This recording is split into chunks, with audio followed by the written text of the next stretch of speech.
चलने पर हम प्रकृतिजन्य भोगों को ही प्राप्त होंगे, क्योंकि ये मन प्रकृति का ही है। हमारा और मन से बहुत बिलगाव है, बहुत अंतराय है। हम चैतन्य घन प्रभु के स्वरूप ही हैं, और ये मन 5 ज्ञानेंद्रियों के साथ प्रकृति में विचरण करने वाला प्रकृति का ही अंश है।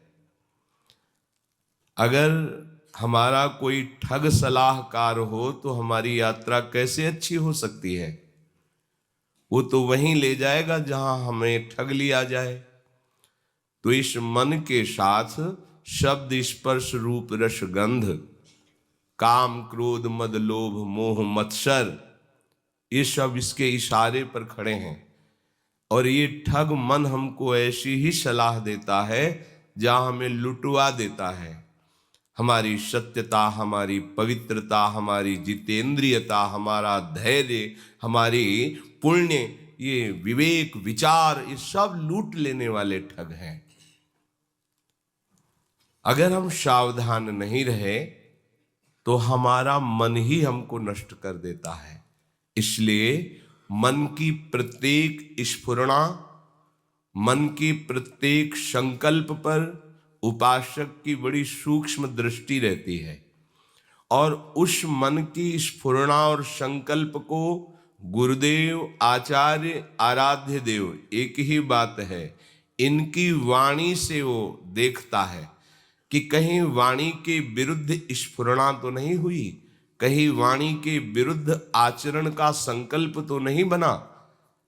यदि चतुर उपासक इनकी जांच करता रहे और इनको डांटता रहे, मन 5 ज्ञानेंद्रियों को स्वतंत्र रूप से विषयों का संयोग न होने दे, शास्त्र मर्यादा गुरु आज्ञा के अनुसार चले, तो इसी जन्म में उसे दुर्लभ वस्तु प्राप्त हो जाती है।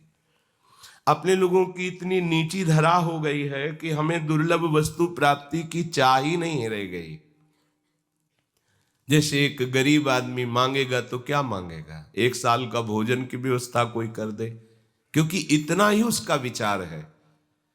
तो हम प्रकृति में फंसकर इतनी नीच वृत्ति वाले बन गए कि हम अगर भगवान से भी मांगेंगे तो इंद्रियों के विषय ही मांगेंगे। हमें भोगने के लिए भोग दे दीजिए और भोग योग्य शरीर कर दीजिए।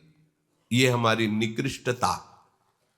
स्वयं सुख राशि चैतन्य घन परमात्मा का अंश प्रकृति के संयोग से इतना नीच प्रवृत्ति का हो गया कि वो अपने आराध्य देव, अपने स्वरूप का विस्मरण करके क्षुद्र विषयों में, जैसे आज तक किसी की ओष्कण चाटने से प्यास नहीं बुझी, ऐसे ही चाहे जितना विश्व के भोग भोग लो, तुम्हारी कामना, तुम्हारी तृष्णा कभी शांत नहीं हो सकती।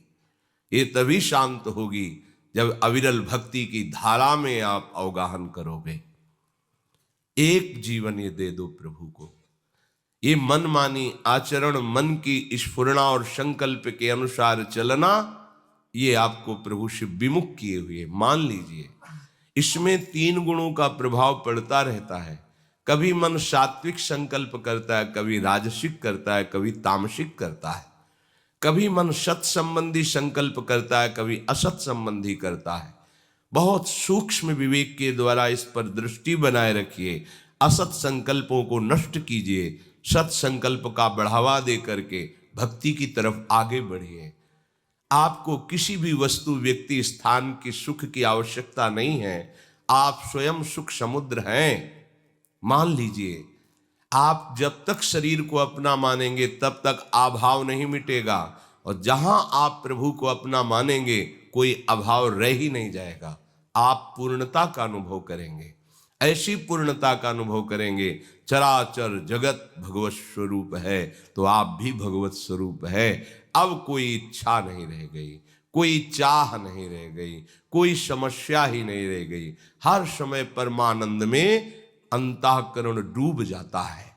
जितनी भी हम चेष्टाएं करते हैं सुख के लिए करते हैं, परिणाम दुख मिलता है। हम क्यों नहीं समझ पा रहे कि हमारा रास्ता गलत है? अगर एक बार धैर्य से सोचो, जब से हमें होश संभाला तब से हम उपाय सुख का करते हैं, लेकिन दुख से पिंड नहीं छूट रहा, मतलब रास्ता गलत है। आओ प्रभु की तरफ। जो ही प्रभु की तरफ आओगे त्यों ही तुम्हें हो सकता है माया सुख का प्रलोभन दे या दुख का भयावह दृश्य रख दे। घबराना नहीं, क्योंकि वो अपने फंदे से बाहर नहीं निकलने देना चाहती। दुरत्यया सहज में से मुक्त नहीं कर देती।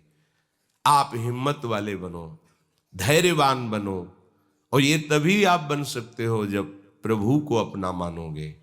प्रभु को अपना मानने वाला हर कष्ट सह सकता है। प्रभु को अपना मानने वाला हर वस्तु का त्याग कर सकता है। प्रभु को अपना मानने वाले को कभी कुछ भी दुर्लभ नहीं है।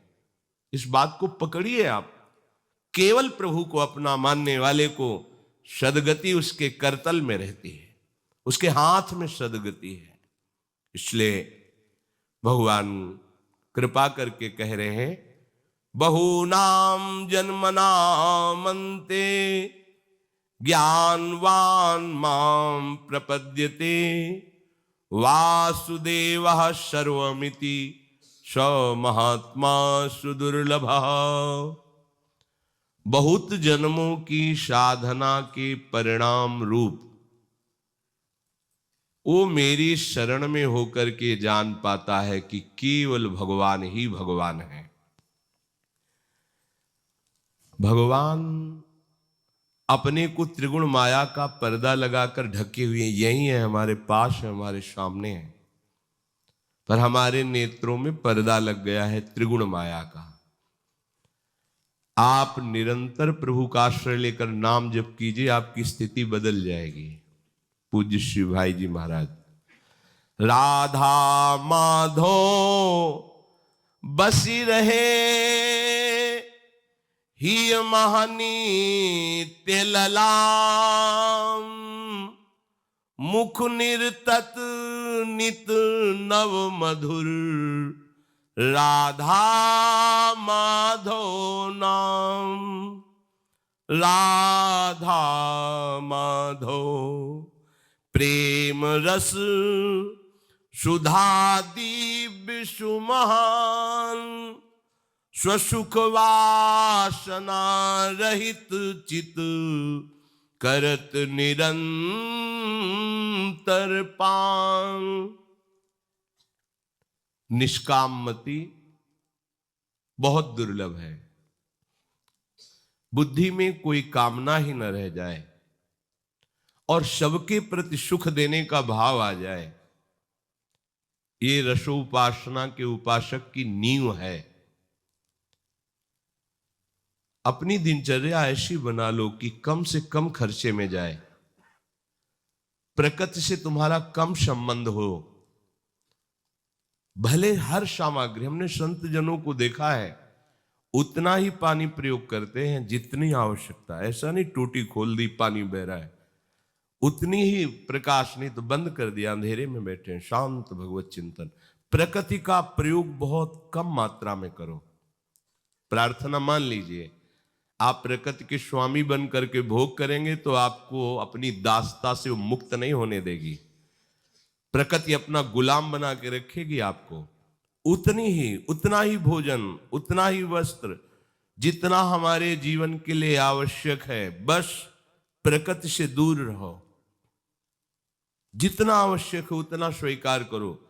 प्रकृति से दूर रहने का मतलब हर समय आवश्यकता हमें प्रिया प्रीतम की है, इसलिए हमें उनके चिंतन में रहना, प्रिया प्रीतम के नजदीक रहना है। और अगर प्रकृति के भोक्ता बने तो फिर प्रकृति तुम्हें गुलाम बना लेगी, वो अपनी दासता से मुक्त नहीं होने देगी। जितना आवश्यक है उतना, अगर आप पैदल चल लेते हो, आपका स्वास्थ्य ठीक है, तो आप पैदल चलने की चेष्टा करें। वाहन रिक्शा करने की जरूरत नहीं है। 10 मिनट पहले चलिए, आपका शरीर स्वस्थ रहेगा, भजन बनता रहेगा। अकेले चल रहे झूमते हुए, कोई पद गुनगुना रहे हैं, नाम चिंतन करें, या 1-2 साधक साथ चल रहे, नाम जप कर रहे। जरूरी है 4 कदम जाना है, रिक्शा में बैठ जाओ। इतना शरीर को सुकुमार कर लिए हो, प्रकृति का वार सहने की ताकत नहीं रह गई।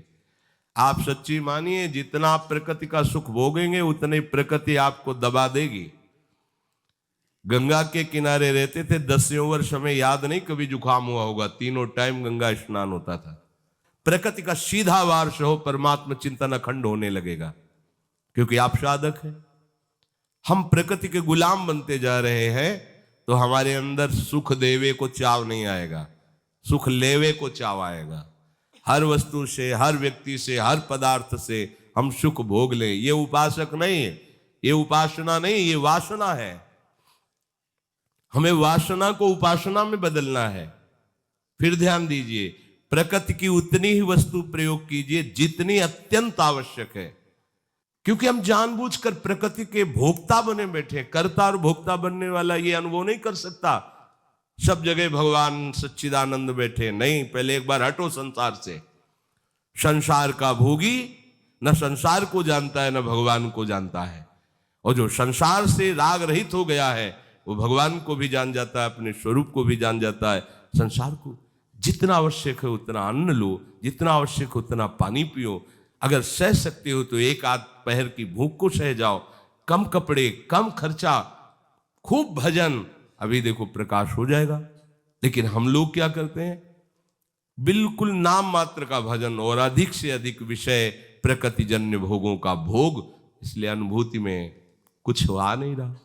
परमानंद क्या है वो समझ में नहीं आ रहा। रजोगुण भरा घुमा है, बस ऐसे ही, ऐसे नहीं होगा। निष्काम मति चाहिए, सबके प्रति हमें सुख प्रदान करने की भावना चाहिए। कैसे आएगी? बोले निरंतर राधा वल्लभ लाल का नाम जप करो, हृदय में उनके श्री चरणों का ध्यान करो। भाई जी कह रहे हैं, मुख निरतत नीत नव मधुर राधा माधव नाम, तो राधा माधव बसी रहे ही मह नित्य ललाम। अगर आपकी जिह्वा से आराध्य देव का नाम चलता रहा तो हृदय में आराध्य देव प्रकाशित हो जाएंगे। ये केवल लिखी पढ़ी बातें नहीं है, आप चलोगे तो खुद अनुभव में आ जाएगा, क्योंकि प्रभु हैं। जब आप उनको पुकारोगे ना, ये नाम जप करने का मतलब हम पुकार रहे हैं, तो हमारे हृदय में ही भय प्रकट कृपाला दीन दयाला, जो दीनों पर दया करते हैं। दैन्य वही है जो केवल भगवद आश्रित हो गया है, अन्य आश्रयों का त्याग कर दिया है, प्रभु हृदय में प्रकाशित हो जाते हैं।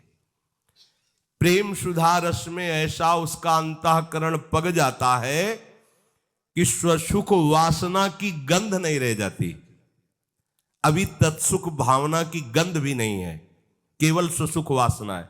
अगर हम किसी से मिलते हैं तो अपने सुख के लिए, किसी से विनय करते हैं तो अपने सुख के लिए, किसी को हम सेवा करते पाए जाते हैं तो हम अपने सुख के लिए, भगवत आराधन भी करते हैं तो अपने सुख के लिए, तत्सुख भावना की गंध नहीं है।